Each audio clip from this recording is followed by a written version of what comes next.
that's probably a fair assessment, but I would also say that these are all still red flags that are going to influence the Fed's decision. And as of right now, there does not seem to be a material reason to cut rates. Yeah, Friday's a big day. By the Friday. time this episode comes out, Friday was a big day. So let's get into the meat. Let's bring it all together. Let's get into some predictions here. Let's do it. I have one more article to go over. This is the Market Watch article titled, Will Home Prices Crash in 2025? Here's what the experts say. And rather than go through the entire article, and I've got some data we'll go through, I have all the predictions for housing in 2025 in alphabetical order because I don't want to be biased here. And then we'll have a closing thought as to what we think. Let's do it. All right. So, in October, the median price of a resale home rose 4% from last year to $407,200, the 16th straight month of year-over-year increases, according to the National Association of Realtors. Prices were at the highest level ever for the month of October. That's always good. Ever. Hence the housing affordability issue. Home prices are falling in some markets, though. So there you go. There's a little frown upside down. To be sure, home prices have already begun to fall in some markets due to a surge in housing supply. Home prices are falling in parts of the South where home builders ramped up construction.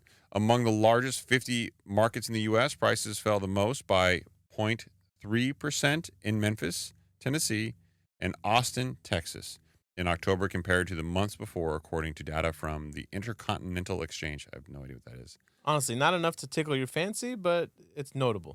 San Antonio, home prices fell 0.1% in October from the previous month. Home prices in those cities were also lower in October than they were a year ago, the data revealed. So there are home prices that are falling, and there are markets, but there's very incremental changes, right? Mm-hmm. I think we are at an inflection point. I don't think we can continue on with housing increases. And I'm going to tell you right now, this is the one time where Mark, Zandy, and I seem to sync up and be aligned.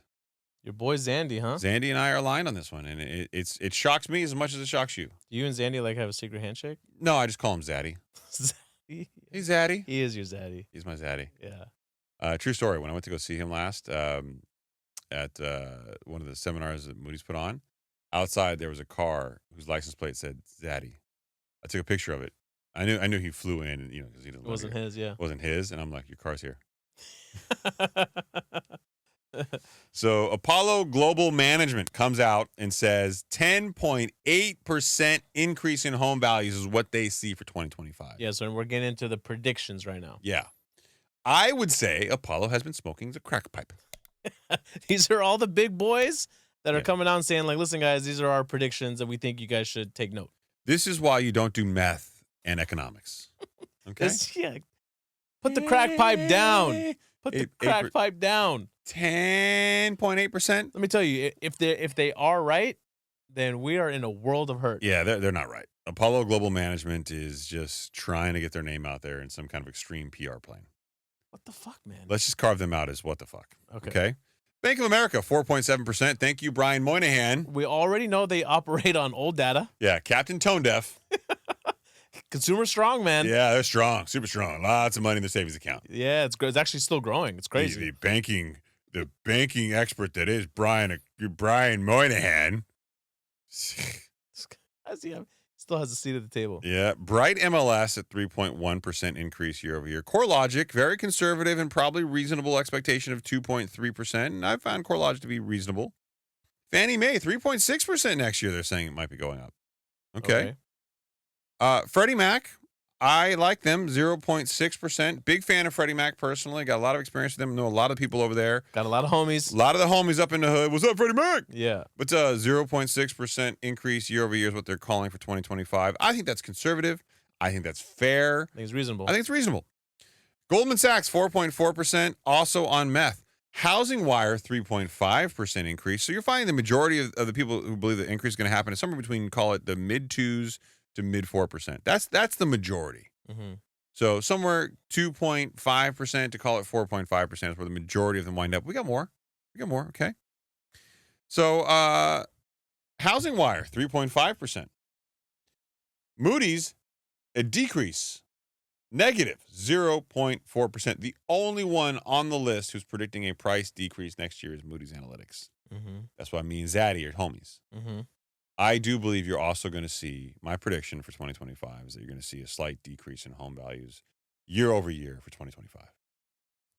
It's not going to be big. It's going to be We got to probably. get into this. Yeah, because the one caveat to this that we have to make sure that we mention, and it should be known already if you've been listening to the show for any period of time. Mhm. This is national numbers here. Yeah, the national average Yeah. year over year. Okay, so Don't be getting in my DMs being like, Chris, Yeah, my dog. city went up last month 5%. You're wrong. You don't know what you're talking about. Right. You're bad as Cody Sanchez and Grant Cardone. No. Okay, I'm not them. Cody said, I know. So if you got to remember, if national figures are showing an increase of 3 or 4%, right?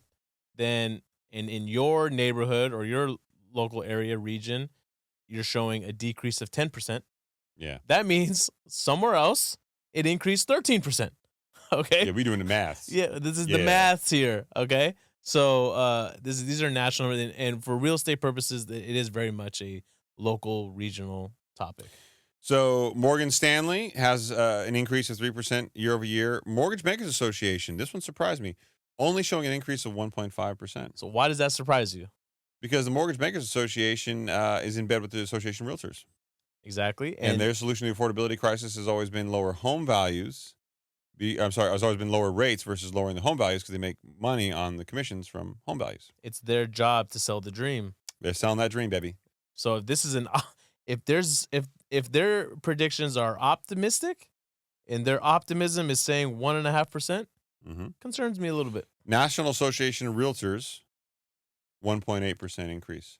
So the two optimistic parties who have access to data and have people who rely on their opinions, Mortgage Bankers Association and the National Association of Realtors. We've wanted to kick in the ding-ding for quite some time. I don't like their predictions historically. They're at 1.5% and 1.8% year-over-year increase next year. Okay? So if you're Apollo and you're over 10, what in the fuck? Okay? 10.8%? Like, it's so obnoxious. Strangely, Realtor.com at 3.7%. Wells Fargo, 4.9%. I don't know why. Zillow at 2.6%. Zillow, in my mind, historically has also been uber, extreme with some of their predictions. Optimistic as hell. Wells Fargo needs to go touch base with Neil with crayons in the back. Yeah, Wells Fargo, Brian Moynihan, and Neil need to sit down. And Apollo. And get their own little dot plot going. Yeah. Can I have the green crayon? Yeah. So a closing thought for everyone, which is going to sound a little amorphous, but bear with me. The 2025 housing market will hinge on economic growth and Fed rate cuts. The Fed is already backing off of the rate cut rhetoric. And economic growth, as far as I'm concerned, has been misconstrued. So I'm very concerned about these optimistic, positive trend predictions in the housing market. Regional trends will come into play, and they will matter. What you get in Orange County, California, versus what you're getting in Oklahoma City, Oklahoma, are going to be very different trends. Okay. With labor market data and the Fed policies aligning towards stability. If they do, I don't believe that they will, but if they do, this year presents a nuanced yet optimistic outlook according to all of these people. Okay.